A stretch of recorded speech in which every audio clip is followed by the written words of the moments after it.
Okay, hello everybody, it's me Janam and today आज चाहिँ मैले के लिएको छु भन्दाखेरि क्लास 11 ओके साथीहरु सो आज क्लास 11 को projectile motion which is one of the most important part from the kinematics हो kinematics बाट projectile motion भन्ने सबैभन्दा इम्पोर्टेन्ट टपिक लिएर आएको छु सो आज यस्तो तरिकाले पढाइन्छु कि that will be established or on your mind forever है सो आजको यो कन्टेन्टमा हामीले के पढाएको छौं भन्दाखेरि इन्ट्रोडक्सन प्रोजेक्टाइल भनेको के हो फर्स्ट खास भन्नु पर्दैन ठीक छ अनि अर्को भनेको नम्बर 1 भेरी इम्पोर्टेन्ट यो हाम्रो एकदम सबैभन्दा इम्पोर्टेन्ट भनेको projectile fire horizontally from a tower हैन अनि त्यसपछि टाइम अफ फ्लाइट र होरिजेन्टल रेन्ज यो चारवटा टपिक आज डिस्कसन हुन्छ र if you want or if you support me then I will bring another video also that is projectile thrown from the ground हैन ग्राउन्डबाट प्रोजेक्टाइल फायरको हो त्यो पनि म ल्याउँछु र आजको टपिकमा छ हाम्रो प्रोजेक्टाइल मोसन क्लास 11 काइनेमेटिक्स कुन अरे काइनेमेटिक्स अब काइनेमेटिक्स को यो पार्टबाट आज प्रोजेक्टाइलको हामीले डिस्कसन गर्न गइरहेका छौं र सबभन्दा सुरुमा के याद राख्नु भन्दाखेरि मलाई याद राख्नु हैन because I have bring this video very by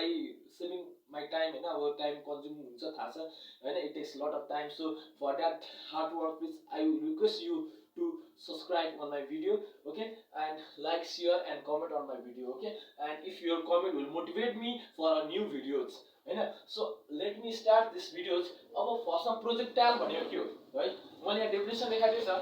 a projectile is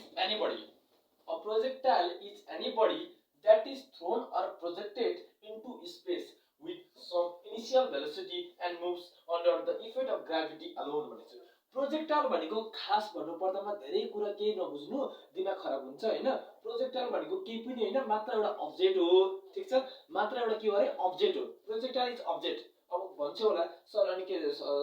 सबै प्रोजेक्टाइल हो त हामीसँग भएको अब्जेक्ट होइन प्रोजेक्टाइल अथवा अब्जेक्टलाई कतिखेर प्रोजेक्टाइल भन्न मिल्छ भने whenever the object in motion हैन कुनै पनि अब्जेक्ट यदि मोसनमा छ भने ठीक छ त्यो कन्डिसनमा त्यसलाई प्रोजेक्टाइल भन्न मिल्छ जस्तै मैले भने projectile is anybody that is thrown or projected in the space भने कुनै पनि जस्तै मैले यो मार्कर छ मार्करलाई यसरी फ्याले हो मार्करलाई यसरी फ्याले भने यो के भन्दा मेरो प्रोजेक्टाइल भयो यो भनेको मेरो यो मार्कर भनेको के हो त प्रोजेक्टाइल भयो किनभने मैले एउटा के गर्दा यसलाई मैले के गर्दा फ्याले यसरी फ्याले भनेपछि के भन्दा प्रोजेक्टाइल भयो भनेपछि के बुझ्यौ भन्दाखेरि कुनै पनि बडी कतिखेर प्रोजेक्टाइल भन्न मिल्छ भन्दाखेरि कुनै पनि बडीलाई यसरी थ्रोन गरेको छ भने त्यो कन्डिसनमा त्यसलाई प्रोजेक्टाइल भन्न मिल्छ otherwise we can't call as projectile ठीक छ अब अर्को नयाँ उयसमा जाउँ अ प्रोजेक्टाइल इज एनीबडी मैले भनिसकेँ प्रोजेक्टाइल भनेको एउटा कुनै पनि बडी हो जुन चाहिँ के छ मोसनमा छ ठीक छ कुनै पनि body which is at the motion यति कुरा बुझ्दा भयो अब नेक्स्टमा जाउँ इनिशियल ओके मोसनमा त हुन्छ अब यो प्रोजेक्टाइलमा पनि धेरै कुरा छ इनिशियल भेलोसिटी भनेछ मैले अब कुन यो जस्तै मैले यो मार्करलाई फ्याल्दाखेरि त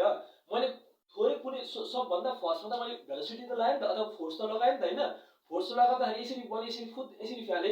ओहो कहाँ भयो यसरी फ्याले मार्कर ठीक छ यसरी फ्याल्दाखेरि के भयो भन्दाखेरि यसको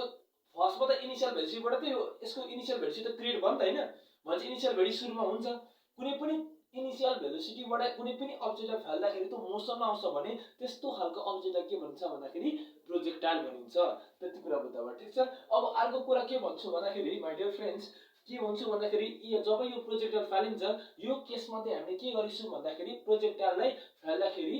इयर रेजिस्टेन्स के गर्छ नेग्लेक्ट गरेछौं के अरे इयर रेजिस्टेन्स हटाएको छौं अथवा इयर रेजिस्टेन्सलाई हामीले के त बिर्सिदिएका छौं के अथवा नेग्लेक्ट गरेका छौं ठीक छ यो एउटा कन्डिसन हो इन प्रोजेक्टाइलको यो पनि एउटा के अरे कन्डिसन इन प्रोजेक्टाइल ठीक छ अब अर्को भनेको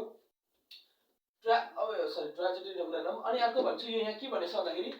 प्रोजेक्टाइल भनेको एन्ड मुभ्स अन्डर द र यहाँ के भन्छ initial velocity and moves projectile कसरी मुभ गर्छ अरे त and moves under the effect of gravity alone भनेको प्रोजेक्टाइल फ्याल्दाखेरि त्यसलाई बाहिरको ग्राभिटी बाहेक है ग्राभिटी बाहेक अरु कुनै पनि ग्राभिटी बाहेक अरु कुनै पनि फोर्सले त्यसलाई के गरेको हुँदैन त इफेक्ट गरेको हुँदैन इन्फ्लुएन्स हुँदैन अथवा इन्फ्लुएन्स गरेको हुँदैन इन्फ्लुएन्स भएको हुँदैन ठीक छ प्रोजेक्टाइल जस्तै यो मैले मार्कर बाहिर यसरी फुटा भ्याले हो यो मार्करलाई इयर रेजिस्टेन्स यो मार्कर फ्याल्दाखेरि मैले के गर्नु पर्यो त इयर रेजिस्टेन्सलाई के गर्नु त नेग्लेक्ट गर्नु पर्यो सरी कस्तो मेरो प्रोनाउन्सिएसन भएको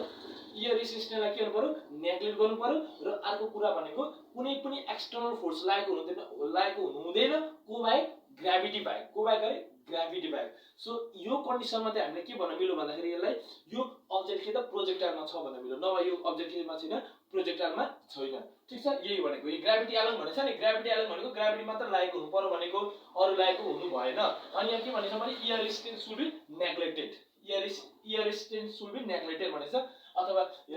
इयर रेसिस्टेन्सलाई के गर्नु पर्छ नेग्लेक्ट गर्नु पर्यो। अब यहाँ अर्को कुरा छ, अब मैले भने यो जस्तै मैले मार्कले यसरी फाले, अब यो मार्कले यसरी मैले यहाँबाट यो पोइन्टबाट यसरी फाल्दाखेरि सुन्न यसरी आउँछ, यो पाथमा ड्याङ्ग यहाँ झर्यो अरे, कहाँ झर्यो अरे, यो मार्कले यसरी फाले यो पाथमा रे यहाँले झर्यो। ठीक छ, अथवा यहाँ यसो गरे यसरी यहाँ झर्यो, कहाँ झर्यो अरे यहाँ उडेर मेरो हातमा ट्याक्क झर्यो। अब यो मार्कले उड्दाखेरि जुन पाथमा झर्यो नि, अथवा जुन पाथमा उड्यो नि, पाथ भनेको यो बाटो जुन बाटोमा उड्यो नि, हो यो बाटो जुन छ नि बाटो यहाँबाट यसरी उडेको बाटो, यो बाटोलाई के भन्छ भन्दाखेरि ट्र्याजेक्टोरी भन्छ। के भन्छ अरे ट्र्याजेक्टोरी, यहाँ लेखेको छ भने trajectory. Trajectory is the path follow by a projectile हैन व्हेन इट इज थ्रोन अथवा व्हेन इट इज प्रोजेक्टेड हैन। कुनै पनि प्रोजेक्टाइललाई फाल्दाखेरि त्यसले जुन पाथ बनाउँछ नि, जुन वे बनाउँछ नि, त्यसलाई नै के भन्छ ट्र्याजेक्टोरी भन्छ। ठीक छ, अब अर्को कुरा भनेको प्रोजेक्टाइल भनेको अलवेज टु डाइमेन्सन हुन्छ। जस्तै मैले यो अब्जेक्ट यसरी फ्याले, ठीक छ, यसरी फ्याल्दाखेरि यसले के हुन्छ त यो टु डाइमेन्सनमा बनेको हुन्छ, भनेको टु डाइमेन्सनल फिगरमा मात्र हुन्छ, भनेको यसलाई 1D मा हामीले के गर्नु त मेजर गर्दिनौं, अथवा 1D मा हामीले यो प्रोजेक्टाइल छ भन्दैनौं, केमा भन्छौं टु डाइमेन्सनमा छ भन्छौं, भनेको एउटा भर्टिकली अर्को होरिजोन्टली दुईटा डिस्टेन्स कभर गरेको भन्न सक्छौं भन्न खोजेको क्या। अब कसरी भन्न खोजिन्छु भन्दाखेरि हैन, अब जस्तै मैले मेटाइदिए हेरेको, ठीक छ, ओके मैले मेटाइदियो, ओके अब जस्तै ओके मेरो च्यानलमा सब्स्क्राइब गरेको छैन भने सब्स्क्राइब गरिहाल्नु होला है। This is the my first video on class 11, so please love it very well. Okay जस्तै मैले भने यो 2D मा मात्र हुन्छ प्रोजेक्टाइल मोसन भनेको के भन्छ अरे 2D। यहाँ यसले अलि टल केस लाग्नु होला है, मैले मेटिदिए तलमा लेख्छु। यहाँ प्रोजेक्टाइल भनेको के भन्छ अरे 2D, के भने प्रोजेक्टाइल, प्रोजेक्टाइल भनेको 2D फिगरमा मात्र हुन्छ। जस्तै कसरी हुन्छ भन्दाखेरि जस्तै मैले एउटा के गरे भन्दाखेरि एउटा दुईटा, एउटा यो एक्स एक्सिस बनाऊँ, एउटा यो वाइ एक्सिस बनाऊँ। ठीक छ, जस्तै एउटा मैले प्रोजेक्टाइल फाले एउटा अब्जेक्ट, जस्तै मैले अब्जेक्ट फाले अरे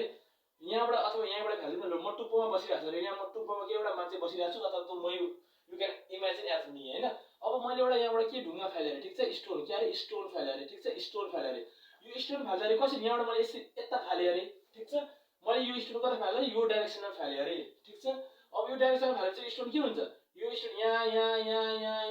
यसरी हुँदै यहाँ ग्राउन्डमा झर्छ नि, भनेपछि यहाँ के बुझ्यौँ भन्दाखेरि हामीले फालेको यतापट्टि हो, तर यो मुनि झर्दै ग्राउन्डमा पुग्यो। अब यहाँ पुग्दाखेरि के भयो भन्दाखेरि डिस्टेन्स कता कभर गर्छ, डिस्टेन्स भनेको यहाँ यो सुरुमा यहाँनिर थियो अब्जेक्ट, फेरि यहाँ आयो, फेरि यहाँ आयो भनेको अलिक यहाँ पुग्यो, फेरि अलिक यहाँ पर्यो, अलिक यहाँ पुग्यो, अलिक यहाँ पुग्यो, यसरी गयो। ठीक छ, भनेको यता गयो नि, यता झन् उतापट्टि एक्स एक्सिसपट्टि जाँदैछ भनेपछि एक्स एक्सिसको डिस्टेन्स कभर गरौँ। ठीक छ, एक्स एक्सिसको डिस्टेन्स कभर गरौँ नि। अनि फेरि यो अब्जेक्टले के गर्यो भन्दाखेरि सुरुमा यहाँनिर थियो, फेरि अलिक सुरुमा ओके यही भन्छु, सुरुमा यहाँनिर थियो, फेरि यहाँबाट यहाँ सुरुमा यहाँनिर थियो, त्यसपछि अलिक तल झर्यो, फेरि अलिक तल झर्यो, फेरि अलिक तल झर्यो, फेरि अलिक तल झर्यो, फेरि अलिक तल, भनेपछि यसले के गर्छ वाइ एक्सिसको पनि डिस्टेन्स कभर गर्यो। ठीक छ, के गर्यो अरे वाइ एक्सिसको पनि डिस्टेन्स कभर गर्यो, भनेपछि यसले के गर्यो भन्दाखेरि यो प्रोजेक्टाइल चाहिँ दुईटै यसरी मैले फाल्दाखेरि चाहिँ कुनै पनि अब्जेक्ट यसरी फाल्दाखेरि चाहिँ वाइ एक्सिसपट्टिको पनि एक्स एक्सिसपट्टिको पनि डिस्टेन्स कभर गरेको न त, हेर डिस्टेन्स यता पनि डिस्टेन्स कभर गर्यो, यता पनि डिस्टेन्स कभर गर्यो हैन, यतापट्टिको डिस्टेन्स, किनभने यो यहाँ सुरुमा यहाँ थियो प्रोजेक्टाइल, यसरी यहाँबाट फाल्दा कहाँ आयो त तल आयो, भनेपछि यसले एक्स एक्सिसको पनि डिस्टेन्स कभर गर्यो, वाइ एक्सिसको पनि डिस्टेन्स कभर गर्यो हैन। त्यही भएर 2D भनेको क्या के भनेको, त्यही भएर 2 डाइमेन्सन भनेको एक्स र वाइ को कुरा आएको छ नि। अब 2D भनेको के हो त एक्स र वाइ को, दुईटा एक्स र वाइ आयो भने 2D भयो। 3D भनेको चाहिँ एक्स वाइ जेड यहाँ बिचमा आयो भने पनि हो, जस्तै यो भनेको एक्स वाइ जेड, एक्स यहाँ वाइ हुन्छ यहाँ जेड, यो भनेको 3D हो। अनि 1D भनेको एउटा लाइन मात्र भएकोलाई 1D भन्छ, यो थाहा छ होला भन्दैन। सो यही हो किन 2D भनेको भन्दाखेरि यसको कुरा भनेको यही हो। अब सबभन्दा सुरुमा म के भन्छु भन्दाखेरि माइ डियर स्टुडेन्ट, मैले अघि भनिसके, सरी अब स्टुडेन्ट भन्नु पनि साथी भन्नु पनि बोथ आर सेम हैन। अब लिसन हियर के कुरा छ भन्दाखेरि फर्स्टमा प्रोजेक्टाइललाई फाल्दाखेरि कुनै पनि एउटा इनिशियल भेलोसिटी अथवा इनिशियल फोर्स लगाइन्छ।